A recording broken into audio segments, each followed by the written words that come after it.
तो इतना भी आसान नहीं है भारत में मुसलमान। भारत एक लोकतांत्रिक देश है जहां सभी नागरिकों को समान अधिकार मिले हुए हैं। लेकिन जब कोई कानूनी फैसला किसी समुदाय की भावनाओं और सुरक्षा को प्रभावित करता है तो यह बहस का विषय बन जाता है। दोस्तों, आपको बता दें कि हाल ही में सुप्रीम कोर्ट ने फैसला दिया कि किसी भी मुसलमान को मियाँ टियाँ या पाकिस्तान कहने से उनकी धार्मिक भावनाएं आहत नहीं होती है। यह इसे कोई अपराध नहीं माना जाता है। दोस्तों, मैं आपको बता दूं कि बढ़ती हुई जो परेशानियां मुसलमान झेल रहा है, आपको मैं बता दूं कि दाढ़ी और टोपी के नाम पर मुसलमानों को कितना प्रताड़ित किया जा रहा है। आसान नहीं है दोस्तों आज के दौर पर मुसलमान होना, धार्मिक हिंसाओं का शिकार होना साहब आसान नहीं है। आज की दुनिया में मुसलमान होना, मुसलमानों को किस प्रकार से दाढ़ी और टोपी के नाम पर मारा जाता है, कट्टरपंथी लोगों समुदाय के खिलाफ आपत्तिजनक टिप्पणी करते हैं, आप सब जानते हैं साहब। आसान नहीं है मुसलमान होकर आज के दौर में भाजपा की सरकार में चलना।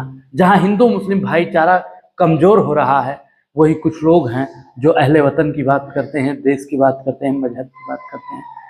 आपको मैं बता दूं कि रवि और आयान एक ही कंपनी में काम करते हैं। अगर रवि बार बार आयान को पाकिस्तानी कहकर चिल्लाए या आयान इस मामले को कानूनी शिकायत करता है तो इस सुप्रीम कोर्ट फैसले के बाद रवि को कोई कानूनी कार्रवाई नहीं करेगी। जैसे मैं अनुराग हूँ, किसी आफ्ताब को मैं कुछ भी बोल दूं तो कानून हमारे ऊपर कार्रवाई नहीं करेगा। कितना सही मुझे कमेंट बॉक्स में जरूर बता दीजिए, जिससे आयान चुपचाप सहन करना पड़ता है या उसे नौकरी छोड़नी पड़ती है।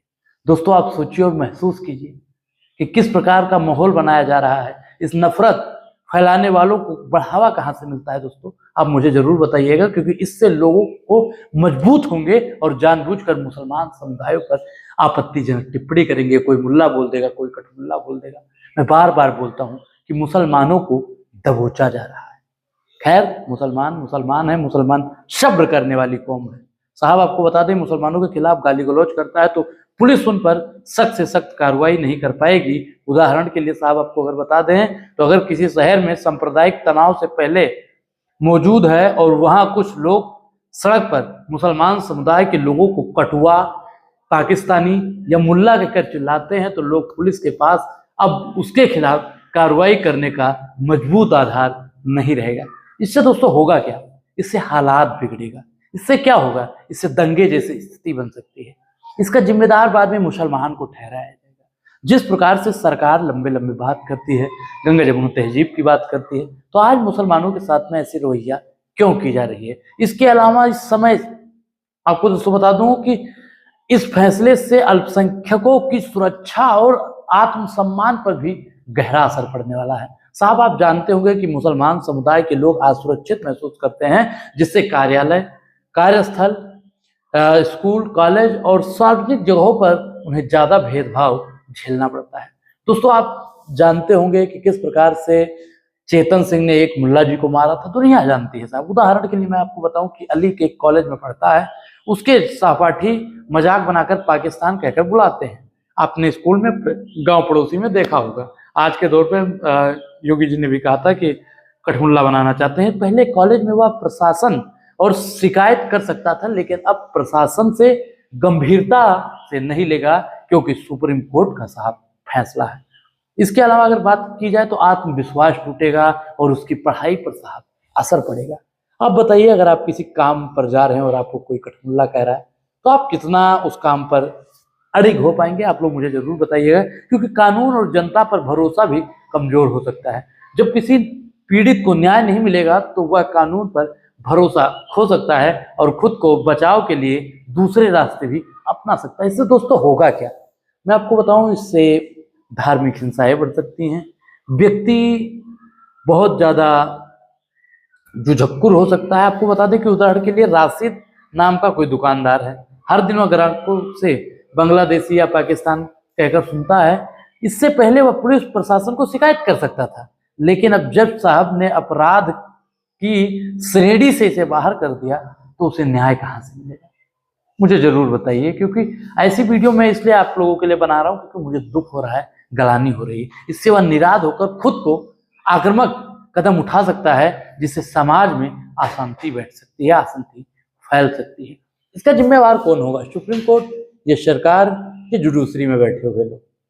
क्योंकि राजनीति और सांप्रदायिक भी बढ़ती जा रही है और कुछ राजनीतिक दलों के फैसले इस्तेमाल वोट बैंक को की गई राजनीति के अलावा कर सकते हैं। साहब आपको बता दूं कि जिससे समाज में हम बनाम वे की मानसिकता बढ़ सकती है। उदाहरण के लिए आप समझिए कि अगर कोई राजनीतिक दल चुनाव प्रचार में खुलेआम मुसलमान समुदायों के खिलाफ ऐसे शब्दों का इस्तेमाल करता है जिससे सामाजिक सौंदर्य बिगड़ना हो, तो वह कानूनी सुरक्षा नहीं पा सकता है। कानूनी सुरक्षा के तहत कर सकता है, लेकिन आपको बता दें इससे नफरत की राजनीति को अधिक प्रबल मिलेगा।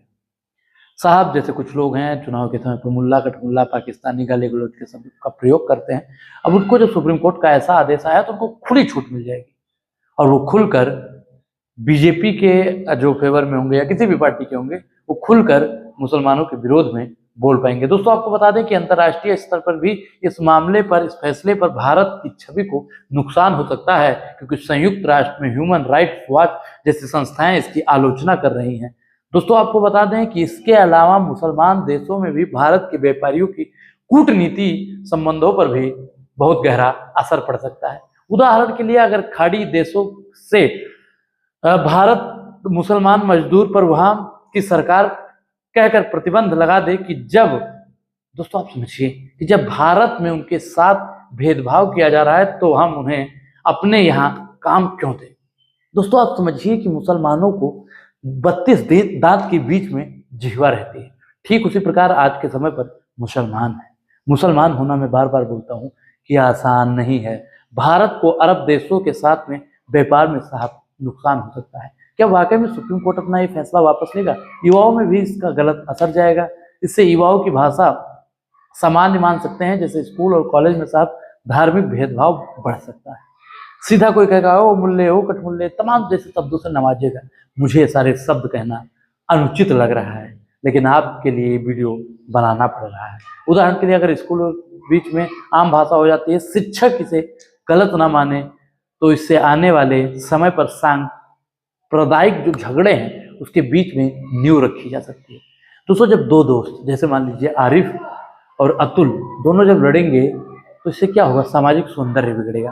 दोस्तों आप जानिए कि कुल मिलाकर सुप्रीम कोर्ट ने यह फैसला समाज पर बड़ा असर डाल सकता है। इससे मुस्लिम समुदाय के आत्मसम्मान पर ठेस पहुंचेगी, नफरत फैलाने वालों को बढ़ावा मिलेगा और देश के सांप्रदायिकता बढ़ सकती है। इससे इस फैसले को संतुलित करने के लिए कोई ठोस कदम नहीं उठाए गए तो समाज में बटाव साहब बांटा जा सकता है और भाईचारे को कमजोर किया जा सकता है। इसका समाधान के लिए कानून ऐसे प्रावधान को लाता है साहब जिससे नहीं होना चाहिए। और कोई व्यक्ति साहब, अगर कोई व्यक्ति अपमानजनक शब्दों का इस्तेमाल करता है और उससे सामाजिक तनाव पैदा होता है या बढ़ सकता है, तो उसे सख्त से सख्त कार्रवाई की जाए। इसके अलावा साहब मैं आपको बता दूं कि इसके अलावा स्कूल, कॉलेज और कार्यस्थलों पर भी धार्मिक जो भेदभाव है उसे बढ़ाने से रोकना चाहिए और जागरूकता कार्यक्रम चलाना चाहिए। लेकिन आप जानते हैं कि किस प्रकार से इस देश में अराजक तत्व फैल रहे हैं। राजनीतिक दलों में नफरत फैलाने वाली भाषाओं से बचना चाहिए और समाज में एकता को बढ़ावा देना चाहिए। लेकिन मैं बता रहा हूँ कि ये रमजान का पाक महीना चल रहा है और आप लोग जितने भी भाई हैं तो सब लोग अपने हिसाब किताब से काम करें, किसी के भी बहलावे फुसलावे में ना आए।